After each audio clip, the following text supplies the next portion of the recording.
So first of all, thank you all for being here. What I'm going to talk about today is something that you're probably very familiar with. You've all received a message like that one day telling you that you can win a wonderful prize or that you should check a transaction that you made or something like that, and you should consult a link in order to fix that issue or win your prize. So this presentation is really in two parts. First thing, we're going to, check a case of a scamming network, really, and see how they work together. Who are they? Also, we're going to see what how the scammers work together and how the organization work together. And then we're going to see together how, as UX designers, we can prevent those scammers of achieving their goals. So before doing that, let me introduce myself. I'm Sammy. I'm a product designer here at Belgium. And there's one thing that I love to do before going to bed with my wife is to, watch YouTube videos. And I came across this video here. I'm not sure if you know this YouTuber, Mikod? Yes. Raise your hands if you do.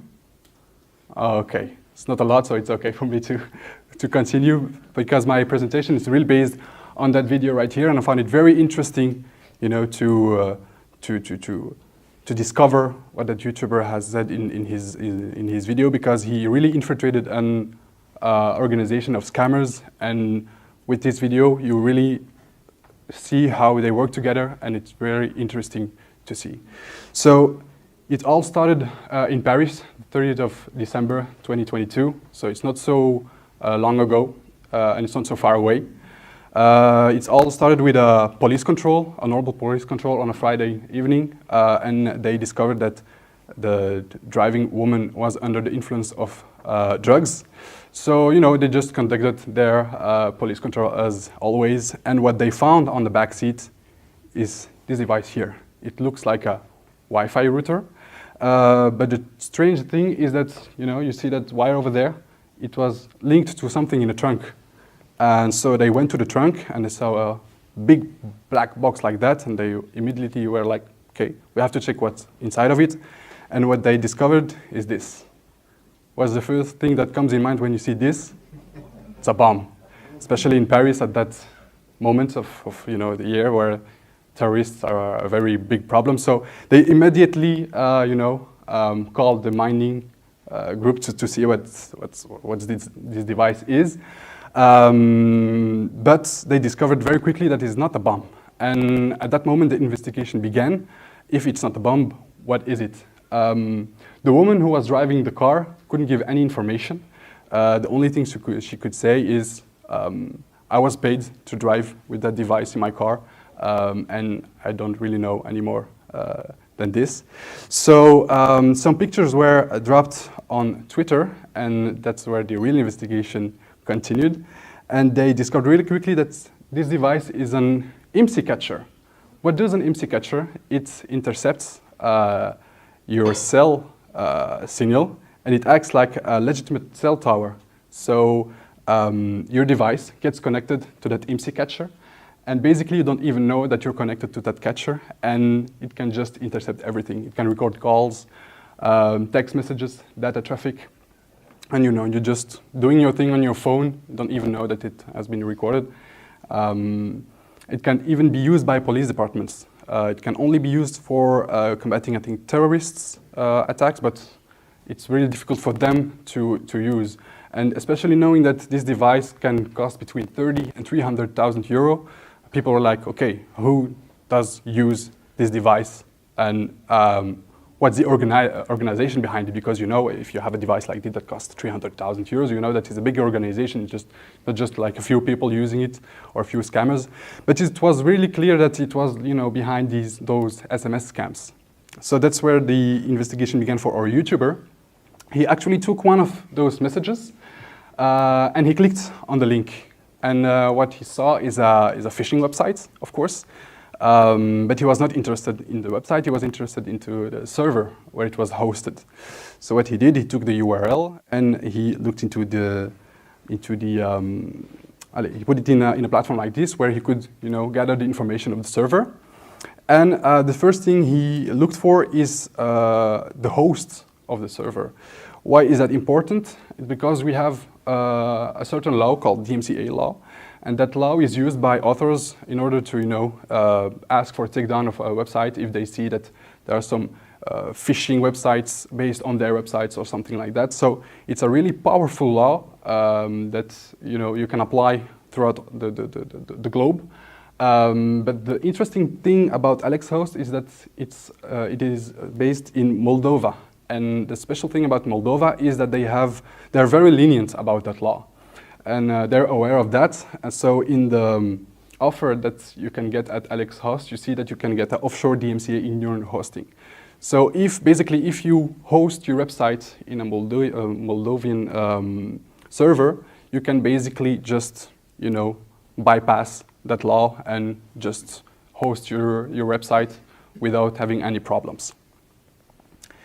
Our beloved YouTuber continued his investigation, and he looked into the server of that website, and he saw that there were like no less than 47 active phishing websites on that server, and they were all very recent. So he quickly understood that there is a very big organization behind it, a very big network.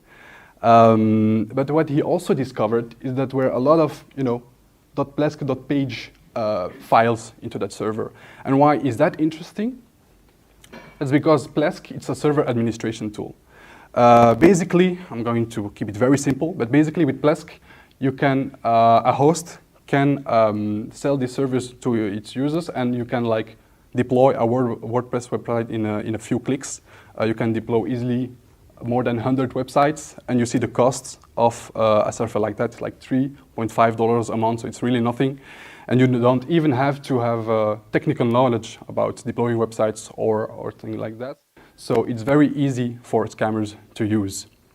And also, you can very quickly change your domain name. So if your domain name gets taken down, you can really easily change it and apply it on your website. And also, you can create multiple users. So in an organization can always be a good thing. But what he did discover also is that in each source code, you have a zip file. And he was very triggered by that because a zip file has nothing to do in a source code. So basically, what he did is he opened that zip file, and he saw that the zip file contained the whole source code of the website, which is very strange because when you deploy a website, you don't want users to get your code. But he found that on multiple websites, and what he discovered afterwards is that those phishing kits are those zip files are basically phishing kits called scammers. What I mean by phishing kit is that you have really a hands-on on everything to create a phishing website. You get a start template, you get a tutorial, some assets. For example, if you want to create a phishing Facebook website, you have the Facebook logo, the Facebook text, etc., etc. So those are really complete packs for everyone to use and to deploy a website easily. And with Plesk, you can just deploy it very massively. And he also discovered that there are actually pricing, as you can see here, pricing packs. So you really can go shopping and see what you need and do your selection and begin your scammy website this way. So if we look further into that zip file, it looks like that. So you see you have every website, an index page, some tutorials, some templates, etc., etc. So he started digging into that code, and what he found is that there are some forms in there because when you type your information into a form of phishing website, it gets stored somewhere and it has to be sent somewhere. So as you can see here, there are some lines asking for names, for a phone number, phone address, something like that. So he thought, okay, if we have that into a file, it certainly must be sent somewhere. And he was right, because there was an API call. What's an API call? It's just a link between a website and a certain service. And in that case, it was an API call for a Telegram. Do you know Telegram? It's basically, for the ones who don't know, it's just basically a sort of Discord where you have channels, you can speak with your friends, or you have also public channels where influencers just put some messages for their followers and things like that. So it was like, okay, that information is sent into a Telegram. What we should do now is find that channel and see if we can, infiltrate that. But it's not so easy. But first of all, what he also found is the username of the guy that had deployed that website. But why isn't it so easy to find a channel in Telegram? It's basically because you have a lot of channels on Telegram, and they are not public, neither private. They are existent, but if you want to find them, you have to really have the ID of the channel, which is, very difficult to find. So what he needed is to have like a database of, channels of Telegram so that he could do a reverse search with the username, but that was not something easy to do because there are like a million of channels in Telegram, so doing that manually is really like, it's not done. So what he found is a bot created by a Russian guy who basically stored every channel from the beginning of Telegram. So he was very lucky to have that. And he did his research. He put the username he found into that bot, and what he found is this, a whole list of channels. So basically the channels you see here are all channels of scamming organizations, people talking together, and it was really crazy to see that because they're talking like they're friends, They're just like talk to each other, giving each other tips, sending pictures, bragging about how much money they made. It was really crazy to see in that video. So basically when our YouTuber had access to that, he could see how they work together. And the organization looks like that. You really have specific roles, specific tasks for every actor that you see here. We have the spammer, the forger, the checker, the developer, the host, and the fake caller, and they each work together well. Let's begin by the spammer, for example. What does the spammer? He basically, his only task is to send massively text messages, but there are some problems that you have to encounter. In the beginning, the spammers used services like Twilio, Amazon SNF, or on-off.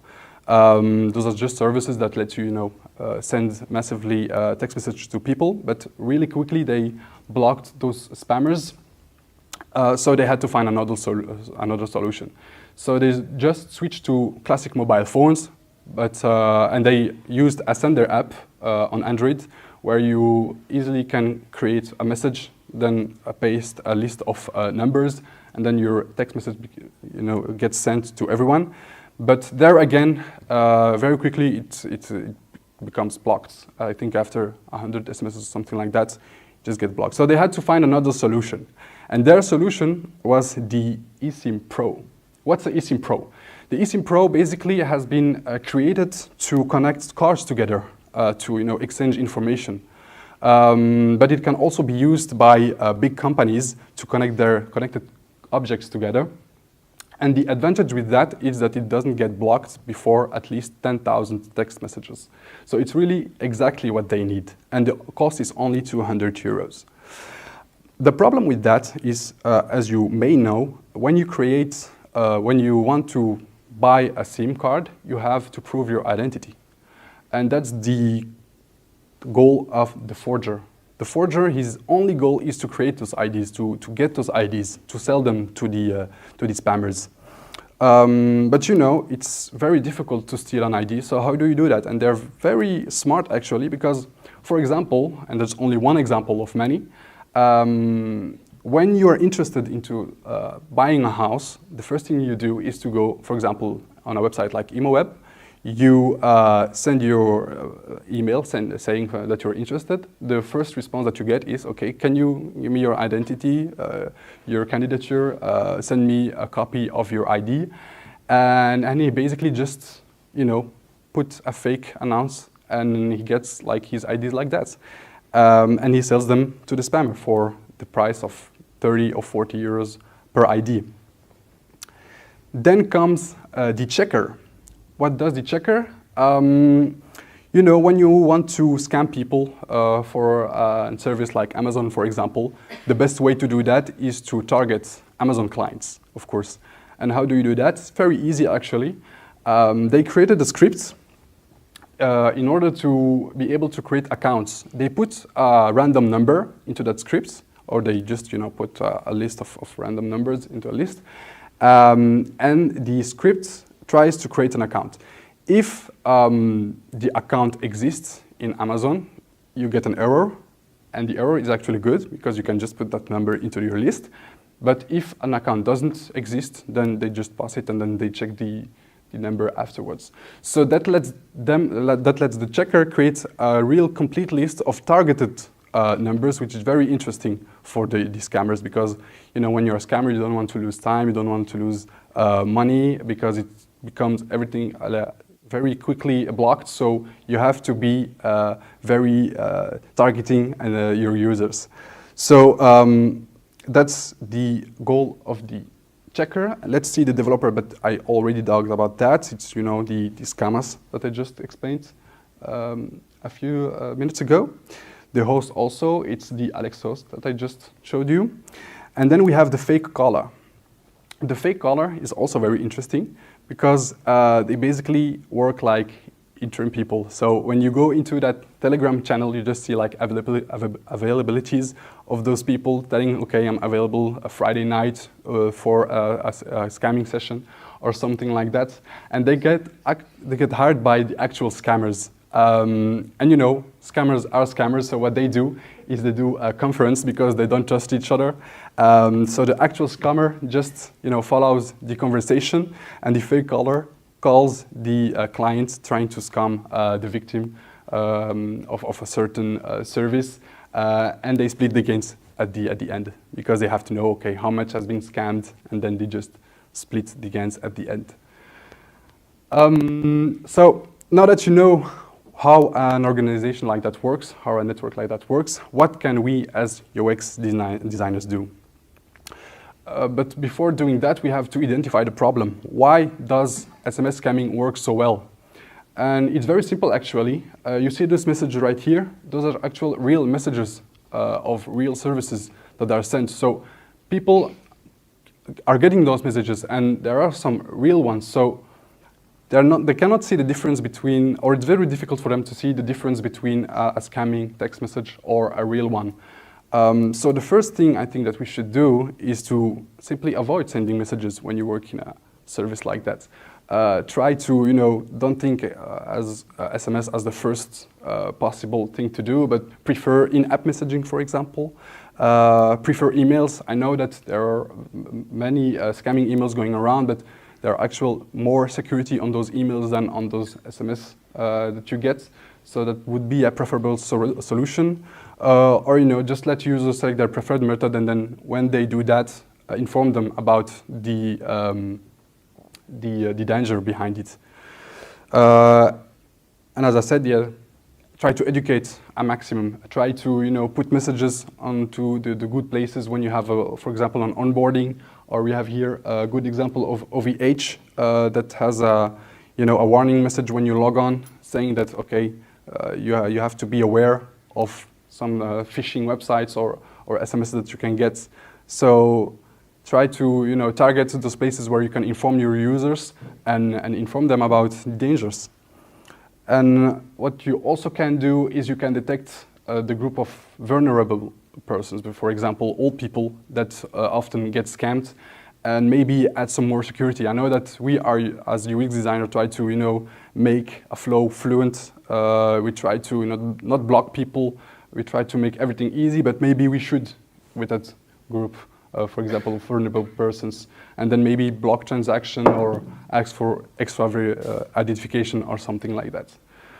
So yeah, I hope that you found it interesting. If you want some more details about all that investigation, you have the video of Miko just right here, or if you want to chat about that, don't hesitate to send me a message on LinkedIn and I will be happy to answer. Thank you.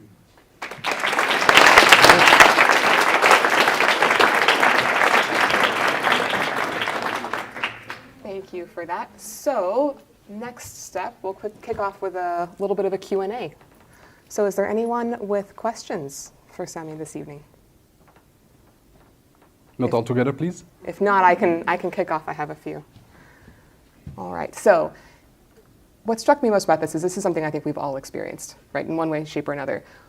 Was there anything that when you were watching this video, like, struck you as particularly unique, like beyond just like learning the process and the different players, which I thought was a fascinating outline?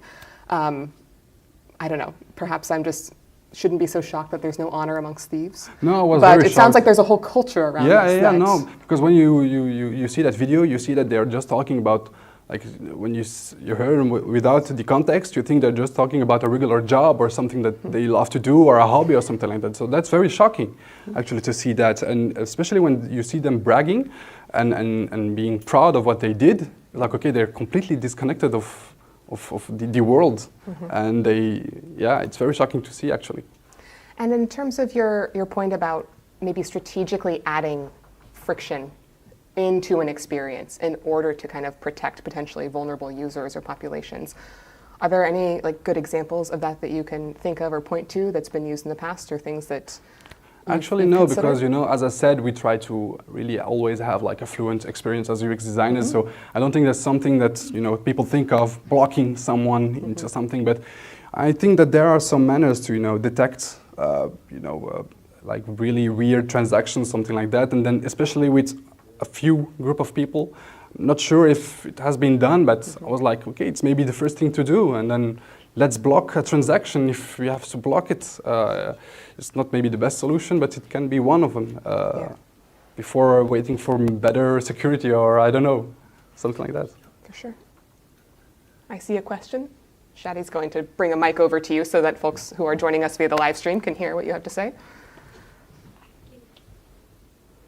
Yeah, so you also talked a bit also about defending particularly vulnerable people. Yeah. So I'm also, something I wonder about is if you're an organization, and I don't know if you can answer this, but how do you know if these kind of scams are happening in your name? How can you find this out maybe with technology, and how can you also communicate that to users?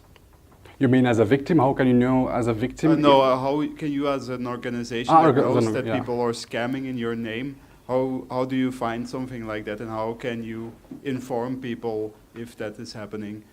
Well, as an organization, I think if you know your product and you know your users, you know that type of thing are going. As I showed you, OVH are very know what happens, and then we as a bank, we know it also that the vulnerable group are the older people, or so basically if you're a bigger organization, normally you should know that, and if you know that, then you can target your solutions, or you add some extra security, but there is no perfect solution, or you cannot like 100% detect your users if you are a new organization, for example. So it's really try, test, and see what's happening. If there are some users like complaining that they have been scammed, maybe see why. Try to investigate and try to detect those vulnerabilities and try to apply those securities on top of them. Thank you. You're welcome. We have another here. Yeah, thank you, Sammy. It was super interesting. Thank you, Sasha. Have you any plans to approach Belfius security team to propose your services to avoid scams? I don't, but I just put my LinkedIn right here. So if they are interested, they can come to me. No, I just find it really interesting. Just a cool video, and I found it very interesting. And actually, for the record, we have here at Belfius every Tuesday a moment where we can present something, and that's something that I presented to my team, and they were like, okay, it's very interesting, let's do that to the UX Beer. So it really just was a subject like this to talk with my team, and they seemed interested, so that's why I'm here. Oh, yeah. Question, but is this something you can user test? Sorry? Could you user test a scam? It's almost a philosophical question. Could you try and scam someone to see the path they're following in order to prevent? Yeah. It's difficult because you don't have like specific rules that you can test, and you don't have specific things. It's like even the scammers, they always change. They're so flexible, they're so smart. You can't like really conduct user testing or something like that. But yeah, maybe try. I don't know. Did we have another question over here? I think I saw. Great. My question is, when you do realize that one of your customers have been scammed, how do you address the matter with the customer? How do you communicate with that person? Because I guess that the money cannot be retrieved and the person is very pissed. And how do you just once it has make the experience less painful, I would say? Well, once it has been done, there's not so much to do, right? The only thing to do is, as I said, educate for the next time to prevent it to happen. I think that's the best way we can do, because once it has been done, even the police won't be doing anything, you know? So I think the really important thing to do is really educate to prevent that from happening again. What exactly was the role of that bomb-like device there? It was to catch some numbers, you know, actually. So they catch those numbers and then they use them to scam. So they send the messages to those numbers. They don't really read their communication. They don't really read data traffic or anything. Well, it's not only for the number. It's like you said, as I said, they record everything. So that was another way of scamming people and getting their information. You know, when you text someone, you can text a lot of information. So really, they probably get all that information and then, you know, try to see if they can, cyber something or see if they can do something with the information they got.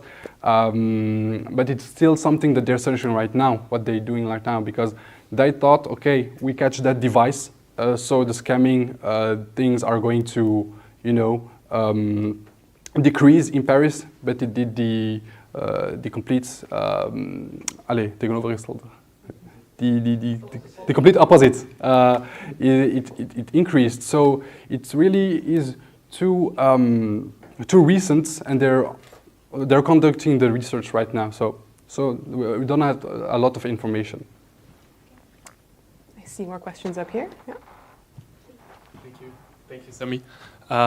Isn't there a way for UX designers to work on the format of the text message itself? Because in the solutioning that you propose, it's like, let's avoid SMS. But I know some people like that media better than others. And so I wonder, is there a way to certify text messages or to put it in a way that you know that it's actually Belfius or Amazon reaching out to you and not some scammers? Well, if you do, the scammers will do the same. It's just a matter of, you know, if you are an organization like Apple, for example, you can maybe come with solutions, because then you can maybe certify something into the text messaging app. But as simple text message, very difficult to do, because the scammers are just going to mimic the way you communicate, and that's something they do now. Because if you remember well, a few years ago, what they did is just play with letters. For example, a big I became an L. But people very quickly saw that, so what they do now is really mimic the way a certain brand is communicating with users. So even if you try to, you know, talk in a certain way, the scammers will just, you know, adapt themselves. So there is not really much you can do there. Hi, I have a question. I work as a backend engineer before, and mainly I was in security, so writing code in a way to not allow people to kind of, I don't know, strange login or payment that can look like a little bit like, you know, awkward. And we have to write a lot of long code, like if. Yeah. And nightmare if. But in this way was a way to protect the user in a way it was scammed, okay?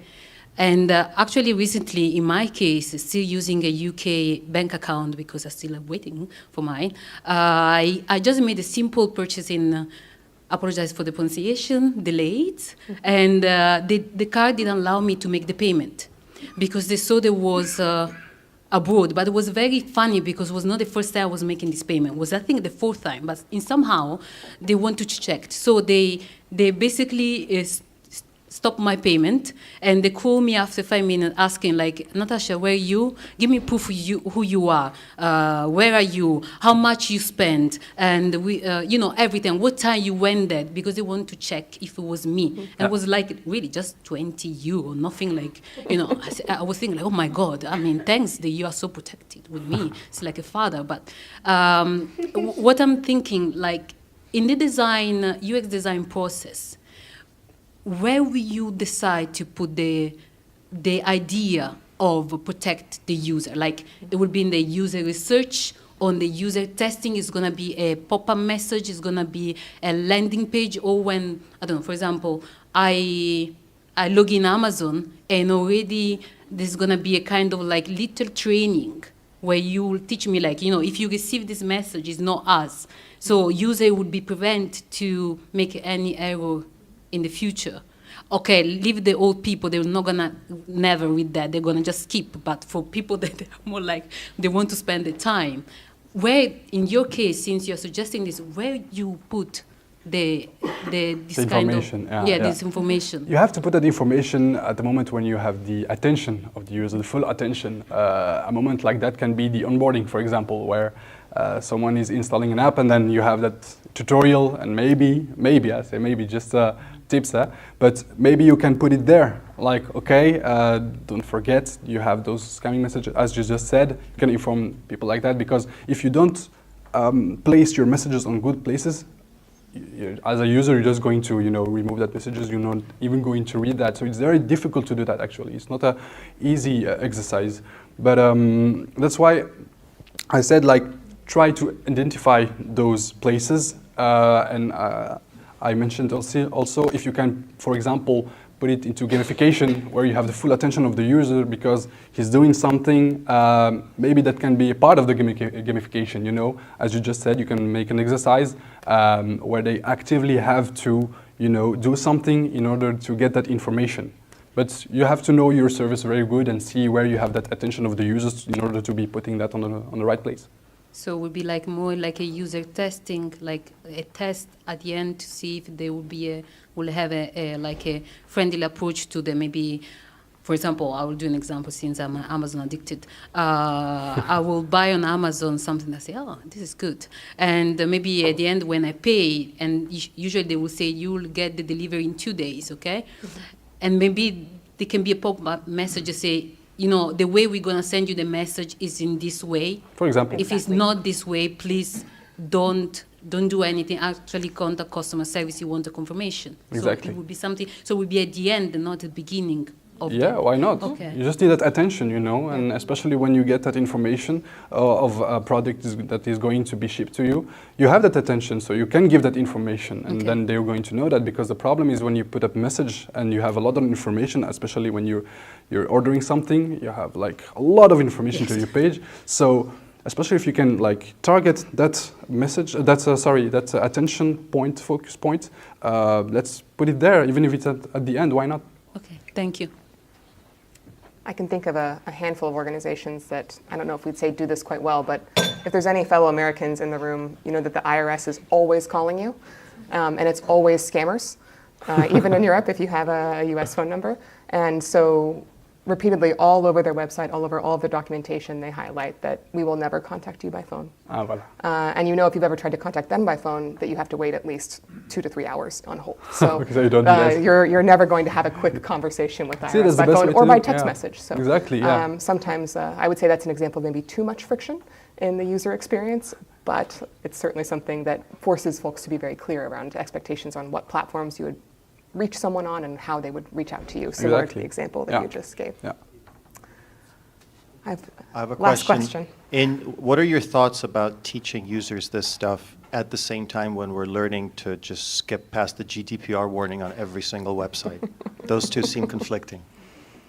Yeah, it's a difficult point, of course. That's why our power is limited, because you can bomb the users with a lot of messages, and that's what I said. The users are used to get a lot of messages. That's why if you can detect that moment where you have the full focus and it's not maybe the GDPR time, because you know the first thing you do when you see a message, just remove it. It's maybe not the best place to put it on, but the examples that we just got now are maybe better examples for putting those messages right there and then, you know, detecting those focus times.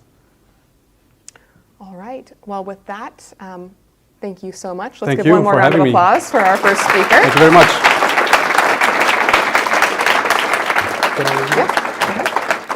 And we will take a quick break and reconvene in about 15 minutes. So please have a chat, grab a beer, and get to know someone new, hopefully.